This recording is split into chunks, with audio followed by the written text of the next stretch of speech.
मैंने आपको बताया ना, एक ही कमरा है, एक ही कमरे में कैदी को डालो वो पागल बन के बाहर आएगा, ऋषि को डालो वो सिद्ध बन के बाहर आएगा। एक ही मन है, फर्क केवल इतना है, तुम बस एक आदमी को अगर धकेल दोगे उस आइसोलेशन में तो फिर बहुत समस्या है, क्योंकि उसको पता ही नहीं अपने विचारों के साथ क्या करना है, अपने मन के साथ क्या करना है, कभी कोई मैत्री बनाए ही नहीं।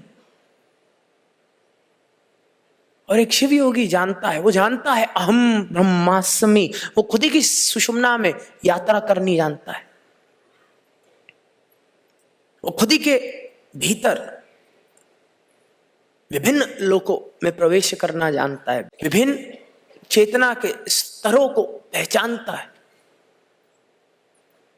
तो इसलिए एक शिव योगी की क्वालिटी ऑफ लाइफ भीतर से आती है, और यही सच्चाई है। और भारत जैसे देश को इन साधनाओं की बहुत जरूरत है, क्योंकि हमने एक इकोनॉमिक एनालिसिस किया था कि 2012 से लेकर 2030 में जो एक टेंजिबल और इनटेंजिबल कॉस्ट है इन सब पैरामीटर्स की, दुख की, डिप्रेशन की, it amounts to almost $1 trillion. क्योंकि जब किसी को दुख होता है तो एक तो टेंजिबल कॉस्ट है, एक इनटेंजिबल कॉस्ट है।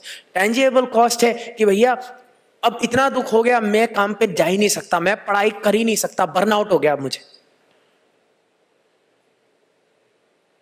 तो जब वर्कफोर्स शो अप ही नहीं करेगा तो एक टेंजिबल कॉस्ट पे इफेक्ट आएगा ना, हाँ जी ना जी।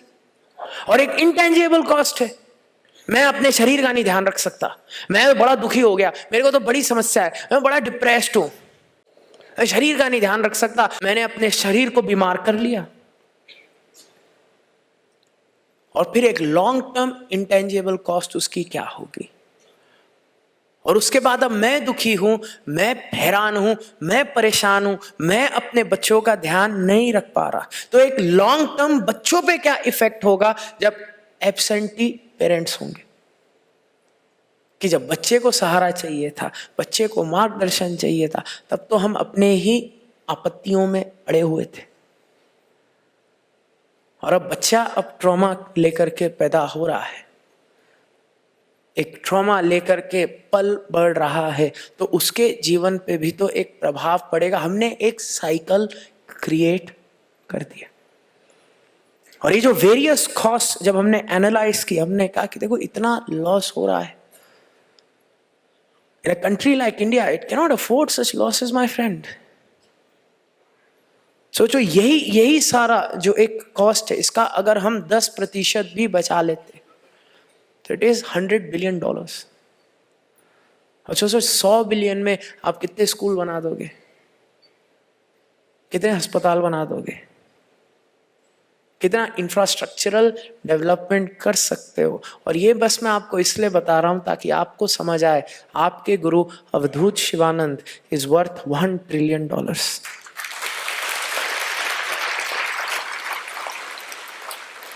और हमें इस बात को समझना होगा, क्योंकि हम यही करते हैं, हम संत को बस एक संत समझते हैं, और हम संत को कहते हैं भैया तुम एकेडमिक से बाहर रहो। संत के पास पीएचडी आ सकता है पढ़ाई करने, और वो फिर जाके अपनी यूनिवर्सिटी में थियोलॉजिकल डिपार्टमेंट करा सकता है, योग सिखा सकता है। संत को हम कहते हैं तुम बाहर रहो, तुम्हारी औकात क्या है। और ये सोच गलत है, क्योंकि एकेडमी शुरू ही संतों ने की थी। जो ये सब्जेक्ट्स हैं नॉन फार्मास्यूटिकल के, नॉन थियोलॉजिकल के, मेंटल हेल्थ के, India has a glorious history. और इसलिए दुनिया हमारे इंटरवेंशंस को एक्सप्लोर कर रही है। अब ये एसओपीज जब इंडिया में धीरे धीरे मैं ला रहा हूं, मैं इंट्रोड्यूस कर रहा हूं, मेरा अब ये ऑब्जेक्टिव है कि ये रिसर्च वर्क हमारी यूनिवर्सिटीज में हो, ताकि फिर मैं बाहर जाऊं, नॉट कि मैं बाहर से आऊं as a speaker of western university in India, but I should be from India speaker going to western universities.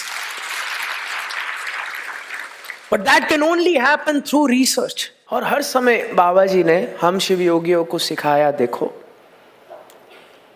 Shiv योग सनातन, में बाबा जी ने हमें 4 सीढ़ियां दी। सबसे पहली सीढ़ी बाबा जी ने दी ध्यानात्मक मार्ग। ध्यानात्मक मार्ग स्मरण का है, चिंतन का है, मनन का है। तो ध्यानात्मक मार्ग में बाबा जी ने हमें प्रिंसिपल दिए, मूल सिद्धांत, जिनका हम स्मरण करें। और ये स्मरण बहुत कीमती है, क्योंकि इस स्मरण से हमारी चेतना का निर्माण होता है। इस स्मरण से हम अपने जीवन को दिशा देते हैं। होता है ना सॉफ्टवेयर डेवलपमेंट, जैसी कोडिंग करोगे सॉफ्टवेयर उस प्रकार से चलेगी। तो बाबा जी ने हमें बढ़िया बढ़िया चीजें सिखाई। हर हाल में ध्यानात्मक मार्ग, बढ़िया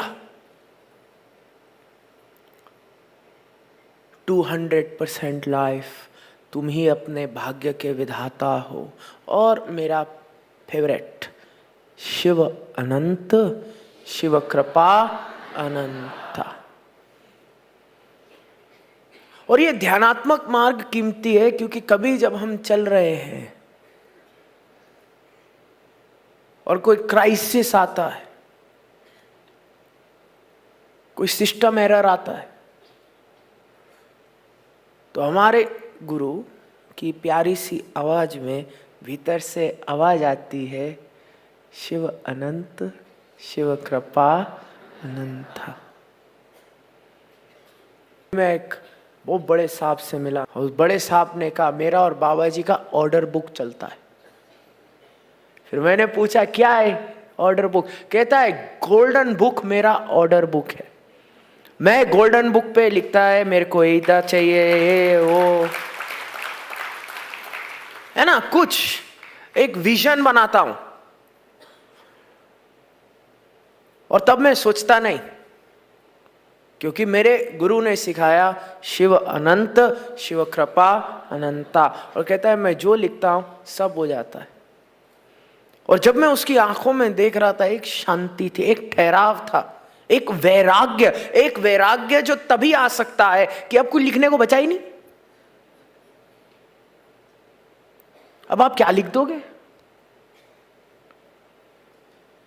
अब एक शांति आ गई, अब एक ठहराव आ गया। और इसलिए बाबा जी ने हमें ध्यानात्मक मार्ग दिया। बाबा जी ने हमसे बात की, हमें समझाया, हमें फिलॉसफी दी। और ये फिलॉसफी बहुत कीमती है, और बहुत फिलॉसफीज हैं। हम हैं शैव।